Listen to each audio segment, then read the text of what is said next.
We all need to make smart decisions with our money. The Long-Term Investor podcast shows you how by distilling complex financial matters into easily digestible lessons. And now, here's your host, Chief Investment Officer at PlanCorp and the author of Making Money Simple, Peter Lazaroff. Welcome to the Long-Term Investor. Today, I'm pleased to be joined by Cait Howerton, a certified financial planner who's a leading voice in diversity, inclusion, LGBTQ plus financial issues, values-aligned goal setting, and student loan debt. It's that last item we're focused on today, as Cait is going to share some challenges that high-earning professionals with student loans face. She's also going to talk a little bit about the strategies for managing student loans during your low and high-earning years, as well as how to manage the lifestyle creep that can derail your progress. As always, you can find links and resources mentioned during our conversation in the show notes at thelongterminvestor.com. And now, without further ado, here is my conversation with Cait Howerton. Cait Howerton, welcome to the Long-Term Investor. Thanks for having me. Excited to be here. Well, I was thrilled when somebody first suggested your name and then you quickly raised your hand. I actually went out to Twitter to ask for some people who were really deeply familiar with student debt and the strategies surrounding student debt that both helps us reduce it, but helps us grow our wealth and live a little bit in the moment. And so this is not a topic that I'm much of an expert on. So I'm so thankful for you being here today. Yeah, absolutely. So with all that in mind, give me a little bit of background on your personal experience with debt and then what you're doing professionally today to help those who are in similar positions. Yeah, so for me, I was a first generation college graduate and I didn't come from a background of a ton of money. But with that, I studied super hard. I was able to get a scholarship to my undergrad for my undergrad degree, but I went on for my MBA and that did not come with a scholarship. So I myself, I have student loans. I've been working on paying those down as a professional. And then now that I'm a CFP, I've been working within the industry for, like 8 or so years. And one of my first steps into financial planning was with a financial wellness company where we provided financial advice to employees of companies. And there I was able to provide, I think it was provided student loan advice for over $30 million worth of student loans to folks at various medical schools and folks that worked with various hospitals. So my background in helping people become student loan debt free is quite deep, as well as for myself personally. Well, and I'm curious in your experiences, if you could share what are some of those unique challenges that high earning professionals face when dealing with student loan debt? Yeah, so I think first and foremost is considering how much are they making, depending upon where they are within their career. For many professionals, such as doctors, attorneys, et cetera, they're starting out with far lower earnings potential than what they would have in the long term. So that's the first bit, is that you're saddled with a ton of debt that you have to work through and maybe not the greatest salary to support that. Then opportunity costs, we may have to prioritize paying off student debts over other things such as saving for retirement, buying a home, starting a family. Other items are earning that higher income means higher taxes, higher, et cetera. But also you don't necessarily have a break on your student debt depending upon what your income is, because you're not going to qualify for those income-driven repayment plans. So those are a few of the things. And then I think the other thing that is more of an emotional item that we may not think about is pressure to maintain or to obtain a particular lifestyle. And as we're around peers that are in higher earning professions, we're potentially encouraged to try to keep up with the Joneses, but we may have that debt in the background that's prohibiting us from being able to do so. Well, and it seems like as you're describing these issues that a really proactive loan repayment strategy that both works in the lower earning years and the future high income years is extremely important. Maybe we can break down the strategies of those two components, just starting with the managing student loan debt during those low earning periods. Yeah, so the first of which, if it's in a lower earning period, I'll just use a doctor, for example, just as I think it's an easy one, especially when we have the residency or fellowship to consider. One of the broadest repayment strategies that I think about is getting on an income-driven repayment plan during that time period when you're earning a lower salary, and then paying what you have to pay to meet that income-driven repayment obligation. But then if you have the potential, sock away anything extra that you can, so that, for whatever reason, if you're earning more, if you're living with a partner, if you're living in a lower cost of living area, take those savings instead of putting it towards other keeping up with the Joneses items, squirrel that away. And then when the time comes, once you finish that residency or fellowship, or even if you just get to a place where you're earning more, put all of that money as a big lump sum on your loans. That's one of the first strategies that comes to mind. And then when that time comes, when you start to earn more, you can then start to tackle those debts much more aggressively using that higher salary. Other strategies that, we don't love to entertain as much, but deferment. Certainly if you're in school and if you can't make any payments, if you can't put any money towards interest, go ahead and sign up for that educational deferment and take advantage of that if you have those federal student loans. And, worst case scenario, if we have to put your student loans into forbearance until there comes a time to where you can be able to pay them down sooner. And is there a time, can you maybe think of some examples when it is or isn't a good idea to go down that path of deferment or forbearance? Deferment, depending upon the type of loans that you have, and for most higher earning professionals that are taking out large amounts of loans, typically most people will be taking on unsubsidized loans. What that means is that interest clock starts immediately. As soon as those loans are taken out, interest starts to accumulate and accrue. And so as we're sitting there in deferment, your loans are getting bigger and bigger and bigger. So if we're able to pay them, I would pay them. I would pay just to keep that interest down. However, if you don't have the money, you don't have the money. And so that's where you just have to take advantage of it.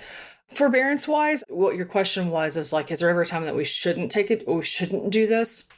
Frankly, I think if you have the means to pay down your student loans, as long as you're able to meet your other obligations, your housing, your cost of living, if you have your, general needs met, and any goals that you just have to meet based upon your time horizon of life, I frankly don't know that there's a really good idea to ever put your loans on forbearance unless you absolutely have to.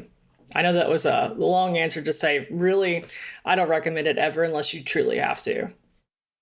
Well, and that makes sense. I mean, I think even just paying interest, in the sense when you're in your training or your residency can really make a big difference.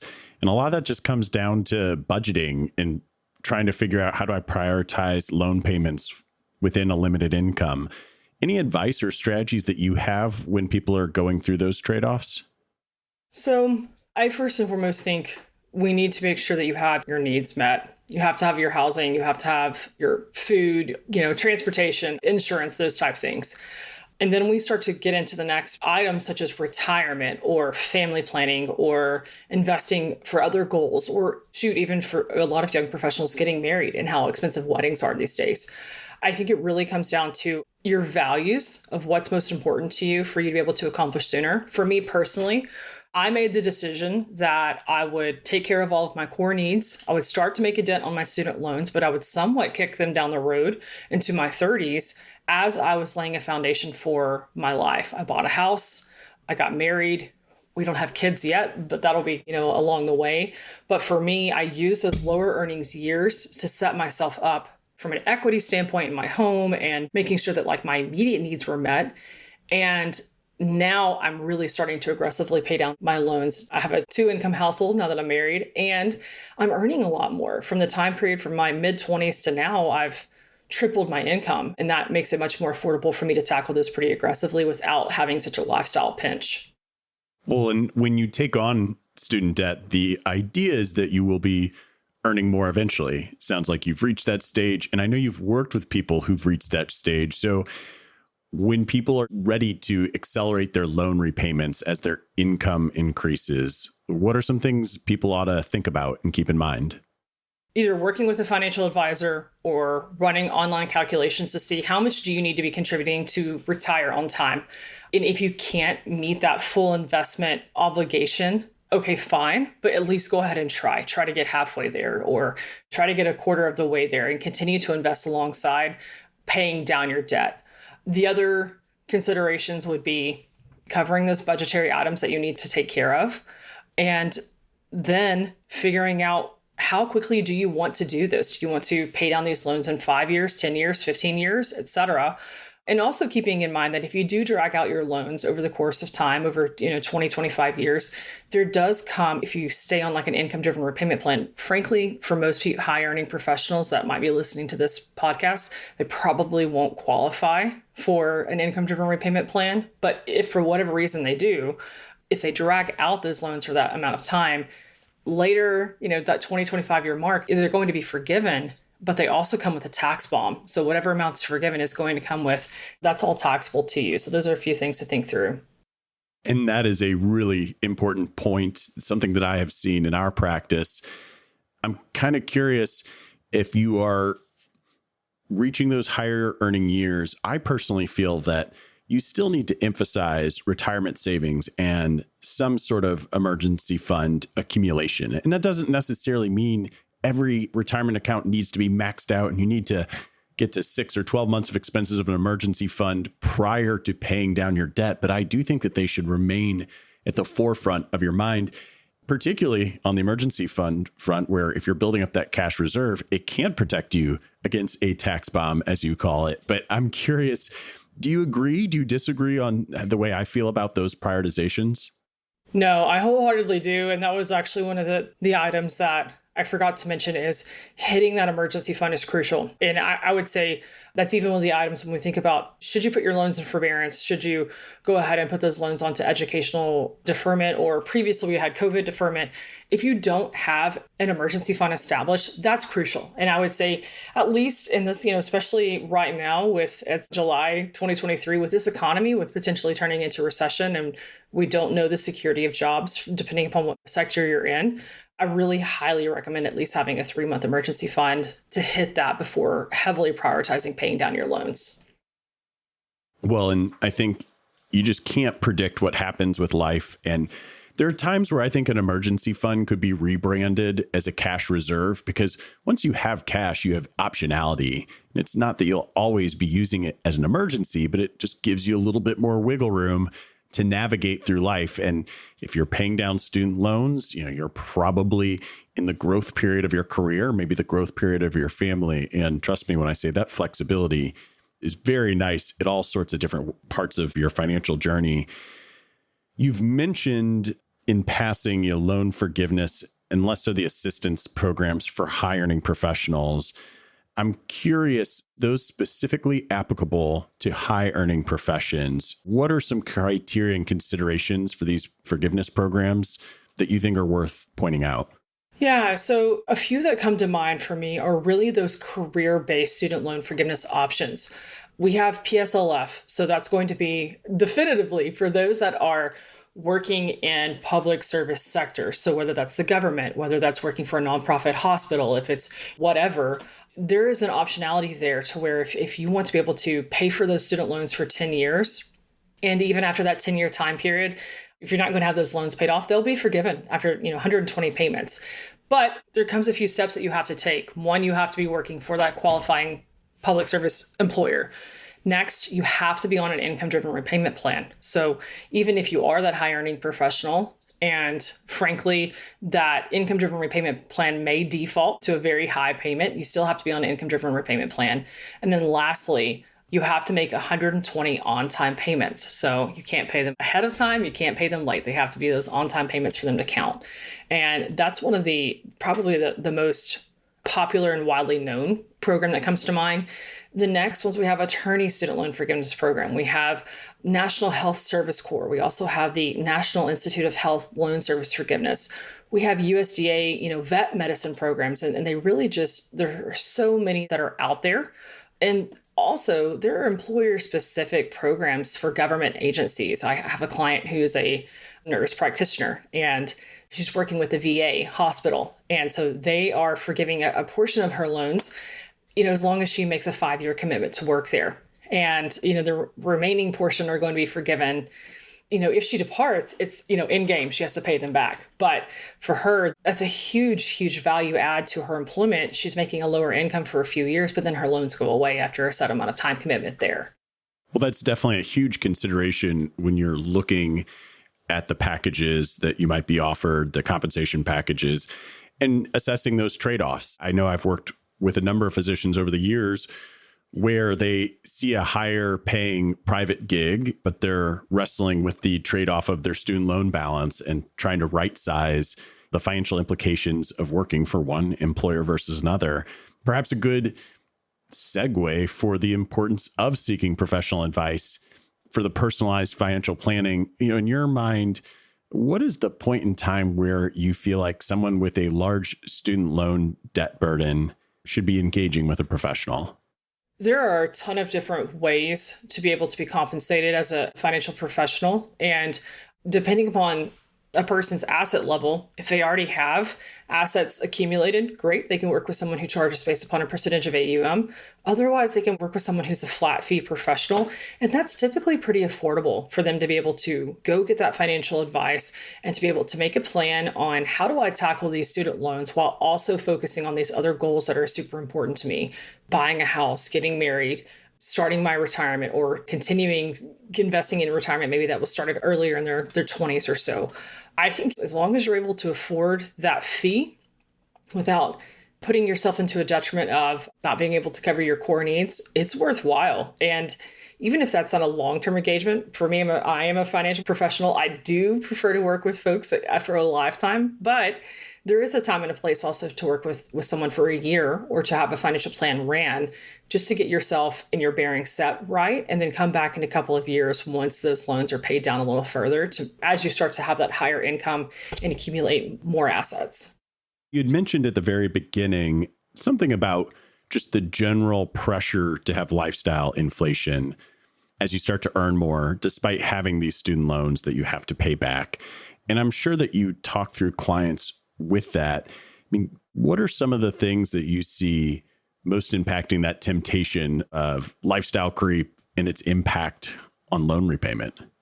Yeah, so I think this really is things that are, temptation-wise that impact lifestyle creep. So especially for millennials, we are struggling. We are struggling out here with, housing markets and the affordability of buying a house, and seeing maybe our peers who got started sooner than we did, especially if they came straight out of college and went into a profession and have spent the last 10 years building their career, and maybe someone has stayed in college longer and coming out with, they're going to have that high earning potential. But as an attorney in the first couple of years of practice, typically you have a made partner and you're not making great amounts of money. And so it's hard to look around and know that you've amassed the success educationally or career-wise, but you haven't quite done it from a financial perspective.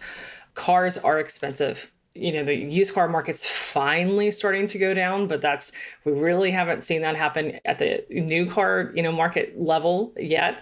And cars are getting more and more expensive because of just the features and the technology that come with them. So as we look around, even if we're not trying to quote unquote keep up with the Joneses, it's expensive just to live even in the suburbs this day and age. So I think keeping those blinders on and being focused on, hey, I can live in this older place for a few years, or I can drive this older vehicle for, 7 or 8 years. And that's okay. That's not connected to my self-worth or my value. I'm still just as successful without these shiny things. And that way you can keep your head down, really focus on what's most important to you, rather than, just focus on the objects that are going to depreciate in value. Yeah, that makes a lot of sense. Cait, this has all been really interesting. It's such a big topic. So I sort of want to ask you one final pretty broad question, which is just, do you have any thoughts or encouragement for listeners on their loan repayment journey? I think it's tough. I recognize that paying that payment, even for myself, as now I'm really aggressively paying mine down, I don't enjoy paying it. When I think about what I could be doing with that money instead, taking a vacation or improving my house, I'm also a millennial with an older house that's a little bit of a fixer-upper, so I get it. But I think of it as just focus, for me personally, how I say focus on getting it paid off, is that I know that my education is a huge part of the success I have, and it's the foundation for me to be able to achieve the income and career progression that I have. So that's how I think about it. And also know that it's not forever. It's going to be a short part of your life. And even though they're unenjoyable to pay it now, they will eventually go away. Great insight and wisdom, Cait. Thank you so much for joining the show. And for people who want to learn more about you, how can they find you? Yeah, so they can find me on LinkedIn. I'm posting pretty frequent inspirational posts or just posts that are super helpful to educational posts from a financial planning perspective. And then they can also find me at archerim.com. Well, Cait Howerton, thank you again for joining us. For everybody watching or listening, you can find links and resources in the show notes at thelongterminvestor.com. And be sure to like, subscribe, leave comments, do all the great things that help more people find the show and help them all make better decisions with their money. Until next time, to long-term investing. Thanks for listening to the Long-Term Investor Podcast. To access free financial resources and submit questions to be answered on the show, visit thelongterminvestor.com. Peter Lazaroff is an employee of PlanCorp and BrightPlan. All opinions expressed by Peter and any podcast guests are solely their own opinions and do not reflect the opinions of PlanCorp or BrightPlan. This podcast is for informational purposes only and should not be relied upon as a basis for investment decisions. Clients of PlanCorp and BrightPlan may maintain positions in the securities discussed in this podcast.